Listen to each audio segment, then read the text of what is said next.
నా పేరు Venkatrao, Maddilapalem zone CIT కార్యదర్శిని. విశాఖ స్టీల్ ప్లాంట్లో కాంట్రాక్ట్ కార్మికులు సమ్మె 4వ రోజుకు చేరుకుంది. 80-90% సమ్మెలో పాల్గొంటున్న కార్మికుల్ని నిర్బంధం ద్వారా పోలీసులు పెట్టి అణిచివేయడానికి రాష్ట్ర ప్రభుత్వం, కేంద్ర ప్రభుత్వం పూనుకుంది. ఇది చాలా దుర్మార్గం. సమ్మె చేసే హక్కు కార్మికులకు ఉంది. అలాంటి హక్కును కూడా కాలదన్ని ఈరోజు కేంద్ర రాష్ట్ర ప్రభుత్వాలు ఉక్కుపాదం మోపుతున్నాయి. విశాఖ స్టీల్ ప్లాంట్ 5,500 మంది కాంట్రాక్ట్ కార్మికులు తొలగించాలని పూనుకుంది. ఇప్పటికే 3,000 మందిని తొలగించారు. మిగిలిన 2,500 మందిని కూడా తొలగించడానికి సిద్ధంగా ఉంది. మేము కోరేది ఒకటే, తొలగించిన కాంట్రాక్ట్ కార్మికులు వెంటనే విధుల్లోకి తీసుకోవాలని చెప్పి మేము డిమాండ్ చేస్తున్నాం. అదే సందర్భంలో విశాఖ స్టీల్ ప్లాంట్ 33 మంది ప్రాణత్యాగంతో పోరాడి సాధించుకున్న స్టీల్ ప్లాంట్ ఆంధ్ర రాష్ట్రానికి ఉన్న అతిపెద్ద ఏకైక పరిశ్రమ. దీని మీద పరోక్షంగా ప్రత్యక్షంగా 1,00,000 మంది పైబడి బ్రతుకుతున్నారు. విశాఖ స్టీల్ ప్లాంట్ అలాంటి ప్లాంట్ ని అమ్మడానికి కేంద్ర ప్రభుత్వం పూనుకుంది. 4.5 సంవత్సరాల నుంచి నిరాహార దీక్షలు, ఆందోళనలు, పోరాటాలు చేస్తున్నాం. అయినప్పటికీ కేంద్రం దొడ్డిదారిని దీన్ని ప్రైవేట్ పరం చేయాలని చూస్తుంది. కాబట్టి తక్షణం అది విరమించుకొని స్టీల్ ప్లాంట్ ని ప్రభుత్వ రంగంలో కొనసాగించాలని కేంద్రాన్ని కోరుతున్నాం. అలాగే ఎన్నికల ముందు హామీ ఇచ్చిన తెలుగుదేశం, జనసేన ప్రభుత్వాలు అధికారంలోకి వచ్చిన తర్వాత హామీని నిలబెట్టుకోలేదు. విశాఖ స్టీల్ ప్లాంట్ ని ప్రభుత్వ రంగంలో కొనసాగించడానికి ప్రభుత్వం మీద ఒత్తిడి తీసుకురావాలని చెప్పేసి కూటమి ప్రభుత్వాన్ని కూడా మేము కోరుతున్నాం. ఆ రకంగా చేయని పక్షంలో రాష్ట్ర వ్యాప్తంగా ఉద్యమాన్ని మరింత బలోపేతం చేస్తున్నాం. ఇప్పటికే అఖిలపక్ష కార్మిక సంఘాలు రాష్ట్ర వ్యాప్తంగా ఆందోళన నిర్వహించాయి. అఖిలపక్ష పార్టీలు రాష్ట్ర వ్యాప్తంగా ఆందోళన నిర్వహిస్తున్నాయి. అయినప్పటికీ కూడా ప్రభుత్వం మొండిగా వ్యవహరిస్తుంది. లేని ఎడల రేపు పెద్ద ఎత్తున రాష్ట్ర వ్యాప్తంగా పెద్ద ఉద్యమాన్ని నిర్వహించడం కూడా జరుగుతుంది. ఇప్పటికే మా సిఐటి నాయకులు శిరోమండనం కూడా శిరోమండనంతో నిరసన తెలియజేయడం జరిగింది. పిసిసి అధ్యక్షురాలు శర్మిల గారు అక్కడ నిరాహార దీక్ష పూనుకుంటే వాళ్ళు పోలీసులతో అణచివేయడం జరుగుతుంది.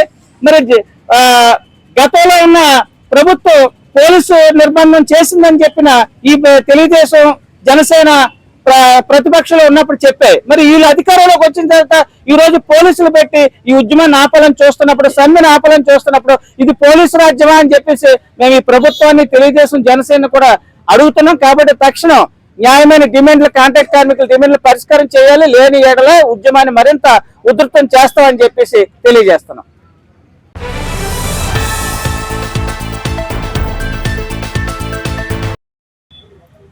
విశాఖపట్నం స్టీల్ ప్లాంట్ ప్రభుత్వ రంగంలో కొనసాగాలి అని చెప్పి దాదాపు 1516 రోజులు ఈ రోజుకి నిరాహార దీక్షలు అనేది కొనసాగుతూ ఉన్నాయి.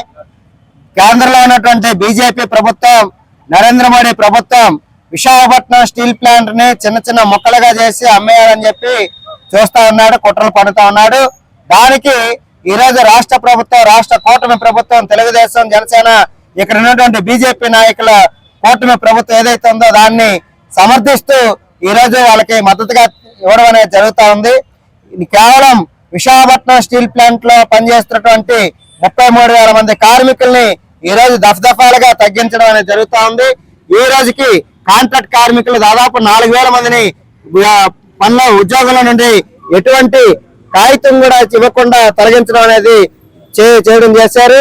అలాగే ఇంకో 2,500 మందిని విఆర్ఎస్ పేరుతో పర్మనెంట్ కార్మికుల్ని ఇంటికి పంపించడం జరుగుతుంది.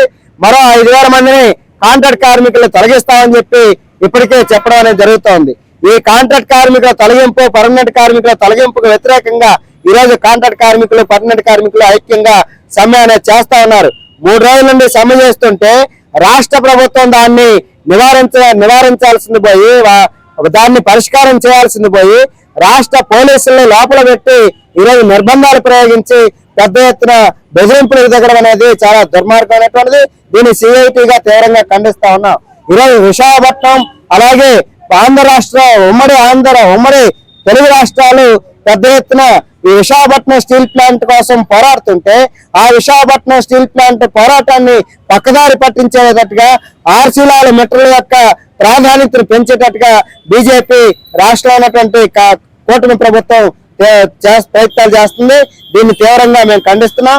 ఇప్పటికైనా రాష్ట్ర ప్రభుత్వం ఏదైతే కాంట్రాక్ట్ కార్మికుల తొలగింపు అన్యాయంగా తొలగిస్తున్నారు, ఇంకోవైపునేమో అదనంగా కార్మికుల్ని బయట వాళ్ళని వేసుకునే ప్రయత్నం చేస్తా ఉన్నారు. కాంట్రాక్ట్ కార్మికులు కానీ పని చేయకపోతే, కాంట్రాక్ట్ కార్మికులు విధుల్లో చేరకపోతే బీహార్ నుండి, ఉత్తరప్రదేశ్ నుండి, గుజరాత్ నుండి ఫ్లైట్ల ద్వారా మేము కార్మికులు తీసుకొచ్చి పనులు చేస్తామని చెప్పి చెబుతా ఉన్నారు. నిన్న కాంట్రాక్టర్లు అందరినీ పిలిచి ఎలాగైనా సరే కార్మికుల్ని, పోటీ కార్మికుల్ని తీసుకొచ్చి పెట్టండి అని చెప్పి చెప్తా ఉన్నారు. పోటీ కార్మికులు మేము తీసుకొచ్చి మామూలుగా ఇది లేబర్ పని కాదు, ఇది బిల్డింగ్ పని కాదు, కాబట్టి మేము తీసుకొచ్చి పెట్టలేమని చెప్పి వాళ్ళు కరాఖండిగా చెప్పారు. ఎందుకంటే అది టెక్నికల్ వర్క్.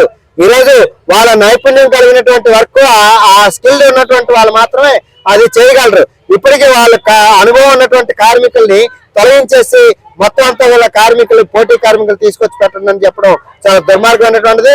కాబట్టి రాష్ట్ర ప్రభుత్వం వెంటనే ఈరోజు చంద్రబాబు నాయుడు ఢిల్లీ వెళ్ళారు. ఢిల్లీలో మీరు ప్రధానమంత్రితో మాట్లాడతారా, మినిస్టర్లతో మాట్లాడతారా, ఎవరితో మాట్లాడినా విశాఖపట్నం స్టీల్ ప్లాంట్ కాంట్రాక్ట్ కార్మికుల్ని ఏ ఒక్కరిని తొలగించకూడదు అని చెప్పి హామీతో రావాలని చెప్పి మేము కోరుతా ఉన్నాం.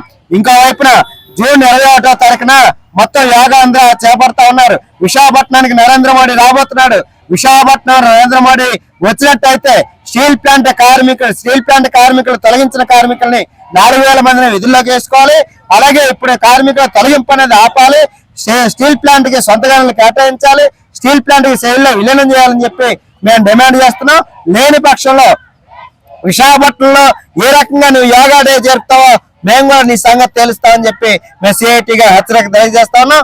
యోగాంధ్ర కాదు, ఈరోజు కార్మికుల యొక్క ప్రాణాలు తీసే, కార్మికుల యొక్క వాళ్ళ కుటుంబాల్ని రోడ్డును పడే ఆంధ్రాగా మారుస్తున్నారు.